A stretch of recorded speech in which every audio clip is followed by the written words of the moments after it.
우리 다 같이 기도하심으로 목자 헬퍼 세미나 시작하도록 하겠습니다. 참 좋으신 아버지 하나님, 주님의 은혜와 사랑에 감사드립니다. 하나님께서 저희들 만세전에 택하여 주시고 또 귀한 자녀로 백성으로 불러주셔서 이렇게 목자 헬퍼로 잘 섬길 수 있도록 은혜 주신 거 감사합니다. 날마다 하나님만 바라보게 하시고 하나님께서 하실 일들을 기대하며 원하시는 삶을 올려드리는 믿음의 성도들 되게 하시고 우리 목자 헬퍼들 한 분 한 분 기억하여 주셔서 하시는 모든 일들 가운데 동행하시고 오직 믿음으로 승리하는 하나님의 귀한 자녀들 되게 하여 주시옵소서. 오늘 함께 말씀을 나눕니다. 말씀 가운데 말씀해 주시고 오직 믿음으로 승리하고 또 믿음으로 이 세상 살아가는 믿음의 자녀들이 다 되게 하여 주시옵소서. 모든 것 주님 앞에 감사드리오며 살아계신 예수 그리스도의 이름으로 기도하옵나이다. 아멘. 여러분 잘 지내셨습니까? 저도 잘 지냈고요. 날씨가 너무 좋네요. 한 주간 동안 계속 비 오다가 또 이번 주중에도 흐렸었는데 오늘은 날씨가 너무 맑아가지고 참 기분이 좋은 것 같아요. 이제 가을입니다, 여러분. 이 가을에 하나님이 만들어 놓으신 대자연 속에서 또 여러분들 누리실 수 있는 것들 누리시고 또 뭐 조금 지나면 단풍이 또 아름답게 질 것 같은데요. 단풍도 많이 보러 다니시고 눈으로 볼 수 있는 것들 많이 구경하시면서 좋은 시간 보내셨으면 좋겠습니다. 이제 뭐 11월 초가 되면 위드 코로나로 전환이 되어질 것 같고요. 그렇게 되면 이제 조금 많은 부분에서 이렇게 풀려지는 또 편안해질 수 있는 시간들이 올 것 같고요. 그래서 그를 위해서 여러분 기도해 주시고 또 건강 여러분 잘 지켜 가시면 좋겠습니다. 지난주에 말씀 들었던 것은 이제 오직 믿음뿐입니다라는 이 말씀을 함께 나눴는데요. 여러분들 이제 조만간에 이제 같이 모여서 목자 헬퍼 세미나를 할 수 있지 않을까라는 기대가 있습니다. 그래서 이렇게 온라인으로 진행을 오랫동안 했는데 온라인보다는 직접 보고 그리고 이제 그거를 같이 나누고 그리고 이제 못 오신 분들에게 이렇게 보내드리는 게 어떨까라는 생각이 들어요. 어쨌든 위에서 좀 기도해 주시면 감사하겠습니다. 늘 말씀드렸지만 여러분들 꼭 오픈 질문 같이 나누시고 우리 목장에 있는 목원들하고 한 주간 어떻게 지내셨는지 또 여러분들이 한 가지 정도는 질문을 준비해 가셔서 나누신 다음에 그리고 이 문제들을 같이 나누시면 좋을 것 같습니다. 자, 그럼 네 가지 질문이 있는데요. 첫 번째 질문 같이 보겠습니다. 예수님은 누가 자신의 옷을 만졌는지 아시면서도 무리에게 물어보시는 이유는 무엇입니까? 라고 묻고 있습니다. 두 가지를 제가 말씀드렸어요. 오늘 본문 30절을 보게 되니까 이렇게 말씀을 시작합니다. 예수께서 그 능력이 자기에게서 나간 줄을 곧 스스로 아시고 무리 가운데서 돌이켜 말씀하시되 누가 내 옷에 손을 대었느냐 하시니 라고 말씀하죠. 수많은 무리들이 서로 밀고 밀치는 가운데 있었습니다. 수많은 사람들이 서로 밀고 밀치는 상황 가운데 있었기 때문에 사실 누가 밀었는지 누가 만졌는지 알 수 없는 그런 상황이었죠. 그런데 예수님께서는 자신 스스로에게서 능력이 나갔다라는 것을 아셨다라고 이렇게 말씀합니다. 여기서 아셨다라는 이 단어가 기노스코라는 단어가 쓰였는데요. 그냥 지식에 대한 거 알다라는 그런 의미예요. 그런데 여기 전치사 에피라는 단어가 같이 사용되면서 합성어가 이루어졌는데요. 위에라는 전치사예요. 그러니까 위로부터 알다라는 그런 의미거든요. 그래서 완전한 알물 이야기예요. 완전하게 완벽하게 아는 것. 그러니까 신적인 인지를 이야기합니다. 그러니까 예수님이 아셨다라는 것은 인간적으로 그냥 이렇게 사람이 지식적으로 아는 그런 게 아니라 하나님의 어떤 능력으로 예수 그리스도의 능력으로 신적으로 아셨다라는 거죠. 그러니까 그 수많은 사람들이 밀고 밀치는 가운데서 누군가가 나를 만짐으로 내게서부터 능력이 나갔다라는 것을 신적인 알무로 아셨다라는 그런 의미죠. 그래서 그 수많은 사람들이 밀고 밀치는 가운데서 그 많은 접촉 가운데서 이 여인의 행위만을 따로 구별하여서 이렇게 인지하셨다라는 것을 강조하고 있는 단어입니다. 그래서 많은 사람들 접촉이 일어나고 있었기 때문에 아마 혈루증을 앓았던 이 여인이 이 혼잡한 가운데에서 접촉이 이루어지면 자신을 감출 수 있고 자신을 드러내지 않고 비밀스럽게 조용히 일을 끝낼 수 있겠다라는 생각을 했겠죠. 그러나 예수님께서는 능력이 나가자마자 그것을 아시고 물으셨다라는 거예요. 누가 내 옷에 손을 대었느냐라고 물으신 거죠. 여러분, 예수님께서 정말 모르셔서 물으셨을까요? 아니라는 거예요. 의도적으로 물으셨고, 그렇게 의도적으로 물으신 것을 통해서 그 물으신 이유와 목적이 있다라는 거죠. 그래서 이 목적을 가지고 물으셨는데요. 첫 번째는 바로 모여있는 사람들에게 이 치유와 회복이 일어날 수 있는 것은 오직 믿음밖에 없다라는 것을 알려주시기 위해서였습니다. 그래서 마가복음 3장 10절에 보면 이는 많은 사람을 고치셨으므로 병에 고생하는 자들이 예수를 만지고자 하여 피끈이 함이더라 라고 말씀합니다. 그러니까 주님께서 수많은 사람들을 계속해서 고치시다 보니까 사람들이 병 때문에 많이 모였어요. 병을 고치기 위해서, 귀신 들린 자는 귀신을 내쫓기 위해서 주님 앞에 나왔다라는 것이죠. 근데 그러다 보니까 뭐가 문제입니까? 이 병 때문에 고생하는 사람들은 그 병을 낫고자 함으로 그 예수님의 옷가에라도 손을 대고자 하는, 그래서 예수님께 옷가에라도 손을 대므로 낫는다라는, 그러니까 예수님이 누구신지에 대한 관심보다는 뭐예요? 이 병이 낫고자 하는 것에 더 관심이 생기게 된다라는 것이죠. 결국은 잘못된 미신적인 믿음이 양산될 수 있고 그릇된 믿음을 가질 수 있다라는 것을 주님은 막고자 함이셨습니다. 그래서 바른 믿음으로 이런 치유가 일어나고 바른 믿음이 있어야만 회복이 있다라는 것을 공개적으로 알려주시기 위해서, 그릇된 길로 나가는 것을 막기 위해서 오직 믿음밖에 없음을 알려주시려고 의도적으로 많은 사람들 앞에서 누가 내게 손을 대었느냐라고 물으신 것이죠. 그래서 우리의 신앙생활 가운데서도 중요한 것은 믿음밖에 없다라는 거예요. 로마서 1장 17절에도 보면 복음에는 하나님의 의가 나타나서 믿음으로 믿음에 이르게 하나니 기록된 바 오직 의인은 믿음으로 말미암아 살리라 함과 같으니라 라고 말씀합니다. 그러니까 여러분, 혈루증을 앓던 여인이 단순한 믿음이었어요. 예수님의 옷가에라도 내가 손을 대면 하나님의 놀라운 능력으로 인해서 내가 나음을 입을 거라는 그런 단순한 믿음, 그냥 손을 대면 낫는다라는 그 믿음, 그냥 완전히 믿는 그런 믿음을 가지고 있었다라는 것이죠. 그래서 그렇게 믿음을 가지고 예수님 앞에 나아갈 때 놀라운 기적을 맛보게 해주시는 것을 보게 됩니다.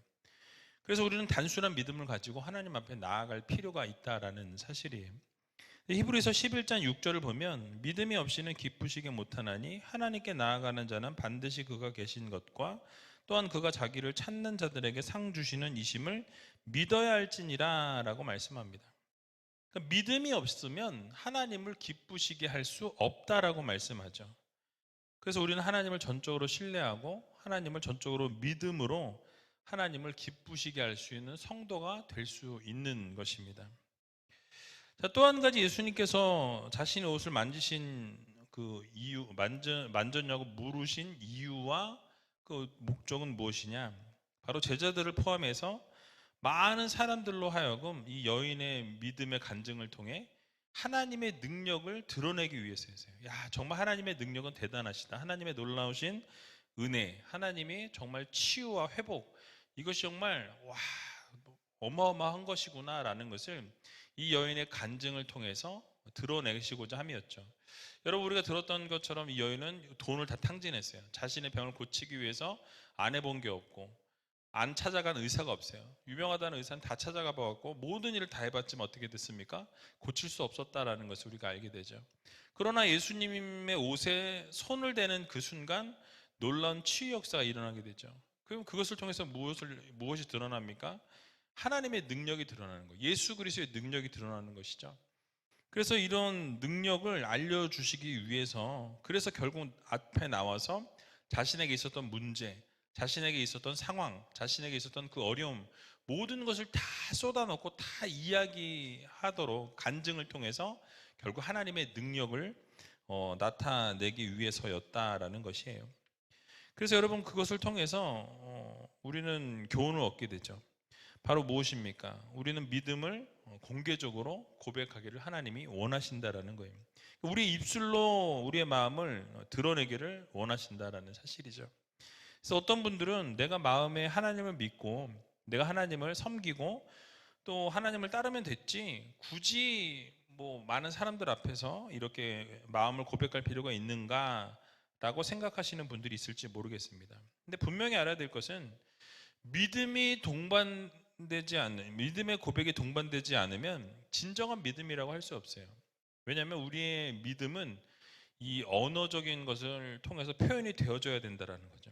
그래서 로마서 10장 10절을 보게 되면 사람의 마음으로 믿어 의에 이르고 입으로 시인하여 구원에 이르느니라 라고 말씀하죠. 그래서 우리가 마음으로 믿어서 의에 이르고 우리가 입으로 시인함을 통해서 구원을 얻게 된다라고 분명하게 밝히고 있는 것을 보게 됩니다. 결국 중요한 것은 우리의 입으로 믿음을 시인하는 거예요. 예수 그리스도 나의 구세주이십니다. 하나님은 나의 능력이십니다. 하나님은 전능하십니다. 하나님은 우리의 사랑이십니다. 나는 주님을 사랑합니다. 라는 이런 고백, 바로 믿음의 고백을 하나님은 듣기 원하신다라는 것이죠.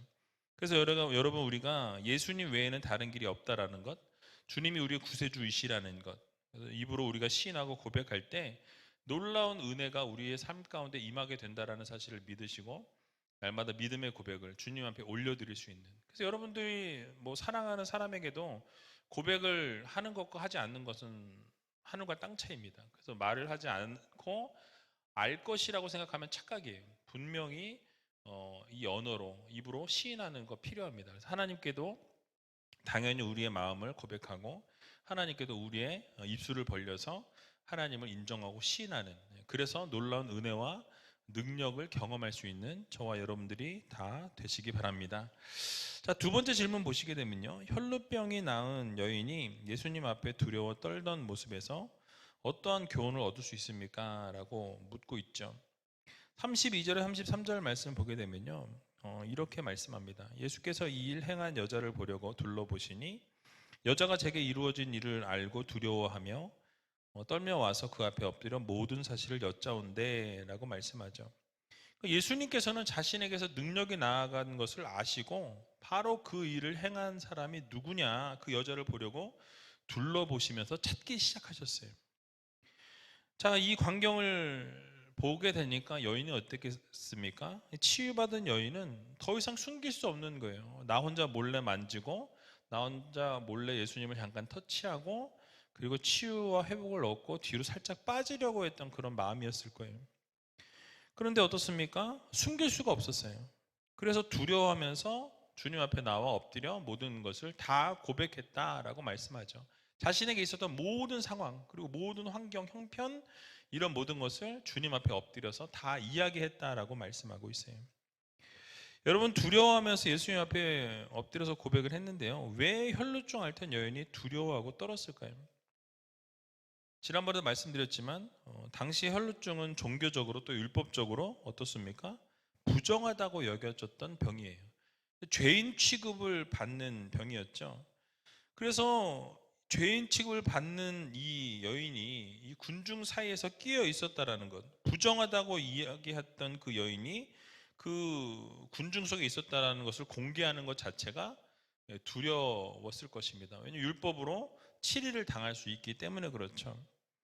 또 부정한 몸으로 예수님의 옷자락을 만졌다는 사실과 또 여자의 신분으로서 남자를 이렇게 만졌다는 것은 그 당시에 불경건한 행위였다라는 것이죠.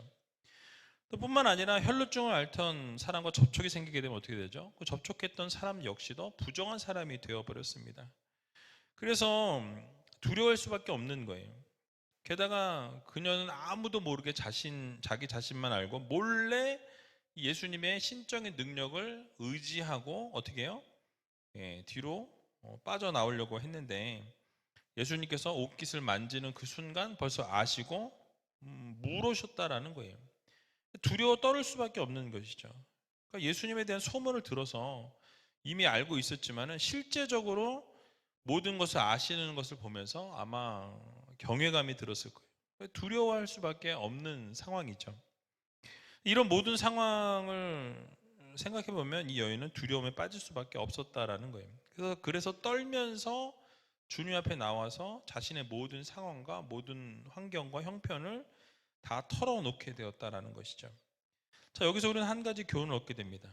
예수님 앞에 두렵고 떨리는 마음으로 나와서 그 앞에 엎드려 하나도 숨김없이 다 진실되게 다 쏟아놓고 이야기할 때 주님께서는 그렇게 하는 하나님의 귀한 자녀들을 은혜를 주시고 복을 주신다라는 거예요.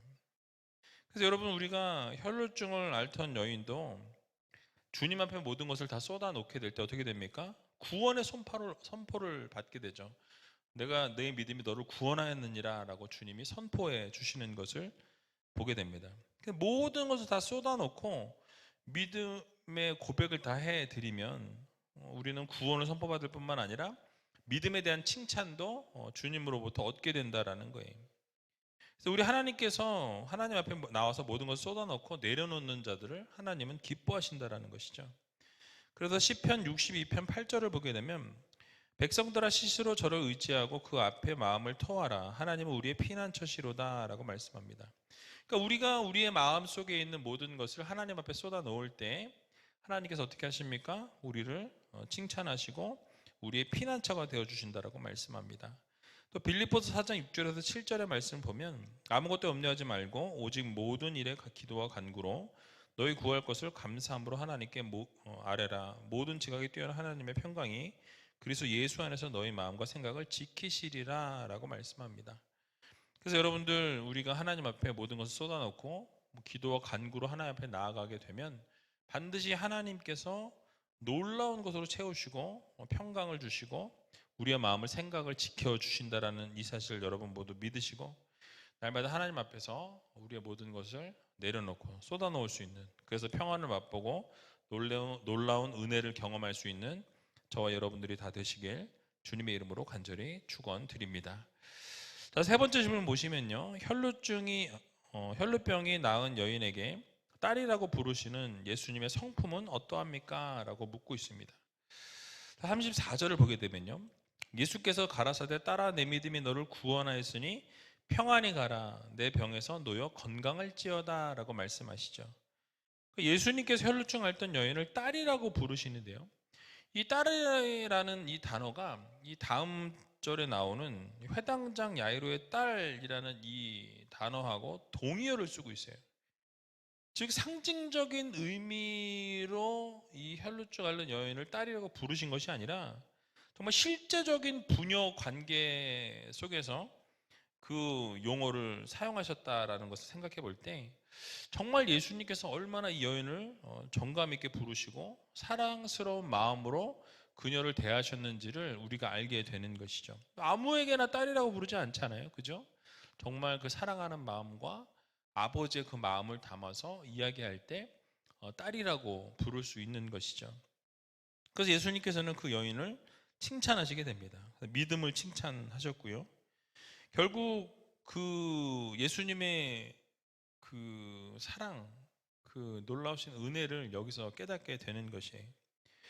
그 여인을 우리가 또 생각해 보면 예수님의 소식을 듣고 예수님께서 인간들의 구주가 되신다는 것과 또 그의 옷가에만 스쳐도 불치병이 나을 수 있다라는 그 믿음을 가졌어요. 그러니까 그 믿음을 칭찬하신 거예요. 예수님이 그래서 딸이라고 부르시면서 그 여인을 믿음을 칭찬해 주셨습니다. 그리고 구원을 받았다라는 것을 확인시켜 주셨고요. 그러면서 평안을 빌어주시고 건강까지도 빌어주시는 것을 보게 되죠. 결국 주님 앞에 자신의 모든 것을 쏟아놓고 믿음의 고백으로 나아가게 되면 하나님께서 우리에게 구원을 선포해 주실 뿐만 아니라 믿음을 선포해 주시고 또 평안을 빌어주시고 건강까지도 빌어주신다, 허락해 주신다라는 이 사실을 여러분 모두 믿으시고 어떠한 환난과 어려움 가운데서도 또 건강에 문제가 생겼을지라도 하나님을 끝까지 신실하게 바라고 끝까지 의지하면 결국 하나님께서 모든 것을 회복시켜 주시고 놀라운 치유의 역사를 이루신다라는 이 사실을 여러분 모두 믿으시고 주님 앞에 모든 것을 내려놓을 수 있는 저와 여러분들이 다 되시길 주님의 이름으로 간절히 축원드립니다. 자, 마지막으로 네 번째 질문 보시면요. 두려워 말고 믿기만 하라라는 이 예수님의 말씀을 깊이 새겨야 하는 이유가 무엇입니까? 라고 묻고 있습니다. 여러분 35절과 36절의 말씀을 우리가 보게 되면요. 아직 말씀하실 때에 회당장의 집에서 사람들이 와서 가로되 당신의 딸이 죽었나이다. 어찌하여 선생을 더 괴롭게 하나이까? 예수께서 그 하는 말을 곁에서 들으시고 회당장에게 이르시되 두려워 말고 믿기만 하라 하시고 라고 말씀하죠. 이 혈루증을 앓던 여인과 대화를 하는 중에 회당장의 집에서 사람들이 오게 됩니다. 그리고 청천벽력과 같은 소리를 전하게 되죠. 무엇입니까? 야이로의 딸이 죽었다라는 소식을 전해주게 되죠. 여러분 아버지 입장에서 어땠을까요? 예수님이 오셨다라고 한다면 정말 좋았을 텐데 예수님이 먼저 우리 집에 도착하셔서 우리 딸 아이를 위해서 기도해 주셨으면 어쩜 죽지 않았을 텐데 라는 여기서 시간을 보내는 이 시간 동안에 우리 딸이 죽었구나라고 어쩌면 되게 안타까워했을 것 같아요. 후회도 했을 것 같고요. 그러니까 아주 희망과 기대가 다 사라져버린 상황이 됐어요. 옆에 있는 사람들이 이미 딸이 죽었는데 굳이 예수님이 오시게 하실 필요가 있냐라고 이렇게 이야기하죠. 그래서 예수님은 굳이 오실 필요가 없다라고 이야기하고 있는 거예요. 그런데 그 이야기를 곁에서 예수님이 들으시고 뭐라고 이야기합니까? 두려워 말고 믿기만 하라라고 말씀하시죠. 이 두려워 말고 믿기만 하라라는 이 말씀이 사실 오늘을 살아가는 우리들에게 주시는 말씀이에요. 여러분 다른 것은 기억 못 하시더라도 이 말씀은 여러분 꼭 기억하고 집중하시기 바랍니다. 다른 것을 잊어버려도 괜찮아요. 근데 예수님이 하신 이 말씀 마음 깊이 새겨야 돼요. 뭐냐면 인간적인 생각으로는요 아무것도 할 수 없는 상황이에요. 그죠? 뭐 딸이 죽었는데 뭘 할 수 있겠어요? 인간적인 생각으로는 아무것도 할 수 없는 상황입니다. 그러니까 인간적인 방법으로도 그 무엇을 바꿀 수 없어요. 이미 딸이 죽었기 때문에 어떠한 방법을 사용해도 인간적인 방법으로는 그 딸을 살려낼 수 있는 방법은 없다라는 것이 결론이죠. 그러나 그 순간에 무엇을 요구하고 있습니까? 전적인 믿음을 요구하고 있어요. 그러니까 하나님께서 하실 것이라는 그 두려움에 빠지지 말고 끝까지 믿기만 하라라는 그 예수님의 선포의 말씀, 그 말씀을 믿기를 원하셨던 거예요. 그러니까 이 회당장 야이로가 어떻게 합니까? 그것을 믿었어요. 그래서 믿었으니 따라간 거죠. 그리고 정말 끝까지 예수님을 신뢰하게 될 때 어떻게 됩니까? 놀라운 기적을 맛보게 되는 것을 우리는 보게 되죠. 여러분 우리의 상황을 생각해 볼 때 마찬가지예요. 우리의 상황과 형편을 볼 때는 우리가 할 수 없는 일이 아무것도 없을지라도 그 순간에 신실하신 하나님을 바라보게 되면 하나님께서 일하시게 되고 결국 하나님이 일하실 타이밍인 거예요. 그러니까 우리가 할 수 없는 일들, 우리의 손을 이미 떠난 일들, 그래서 어떠한 것도 할 수 없고 어떠한 것을 해도 아무것도 할 수 없는, 아무것도 바뀔 수 없는 상황에 놓일 때 그때가 바로 하나님이 기적을 만드시고 기적을 베푸실 수 있는 상황입니다. 그때 바로 하나님을 전적으로 믿고 전적으로 의지하는 믿음으로 나아가야 한다는 거죠. 그러면 기적을 경험케 하시는 것을 우리가 보게 됩니다. 마찬가지로 우리의 상황과 형편을 보게 되면 우리가 할 수 있는 것이 아무것도 없을 때 그게 바로 신실하신 하나님을 믿는 믿음으로 나아갈 때 반드시 하나님께서는 기적을 베풀어 주신다라는 사실이에요. 여러분 그래서 기적은요 믿음에서 출발합니다. 우리가 믿는 믿음 보이진 않지만 당장 바뀌는 것은 없지만 무엇인가를 하려고 해도 할 수 없는 상황 가운데 있지만 그때일지라도 하나님을 전적으로 믿으면 하나님이 하실 거라는 확신과 믿음을 가지고 나아가게 되면 하나님은 가능하시다는 거예요. 그래서 여러분 이번 한 주간 살아갈 때에도 신실하신 하나님을 전적으로 의지하시고 하나님을 바라볼 때 하나님께서 놀라운 기적과 은혜를 베풀어 주신다라는 이 사실을 여러분 모두 믿으시고 전적으로 하나님을 바라보며 의지하면서 그 상황과 환경을 바라보는 것이 아니라 그 뒤에서 역사하시는 전능하신 하나님을 의지하고 오직 믿음으로 승리하며 살아갈 수 있는 저와 여러분들이 다 되시길 주님의 이름으로 간절히 축원드립니다. 기도하도록 하겠습니다. 참 좋으신 아버지 하나님, 은혜와 사랑 감사합니다. 오늘도 귀한 하루 허락해 주시고 우리 목자 헬퍼들 한 분 한 분 기억해 주셔서 건강함으로 살아갈 수 있도록 도와주시고 또 우리 목원들을 기쁨으로 섬길 수 있도록 은혜 주신 거 감사합니다. 저들의 섬김을 통해 목장 모임이 더욱더 활발해질 수 있도록 도와주시고 부흥의 역사가 일어날 수 있도록 하나님께서 은혜 나려 주시고 특별히 코로나19로 인해 어려움들이 많이 있습니다. 그러나 그 가운데서도 우리가 목장 모임을 놓지 않고 끝까지 함께 할 때에 하나님께서 기름 부어 주시고 또 각 가정과 직장과 사업장 가운데 놀라운 은혜를 베풀어 주셔서 하나님의 손길을 날마다 경험하고 날마다 기적을 체험할 수 있는 믿음의 자녀들 다 되게 하여 주시옵소서. 그래서 오직 믿음으로 살아갈 수 있는 하나님의 자녀들로 삼아 주시고 믿음으로 어려운 환경과 또 어려운 여건과 형편을 바라보는 것이 아니라 하나님 역사하실 일들을 기대하며 원하시는 삶을 살아 올려드리는 귀한 하나님의 자녀들 되게 하여 주시옵소서. 모든 것 주님 앞에 감사드리오며 살아계신 예수 그리스도의 이름으로 간절히 기도하옵나이다.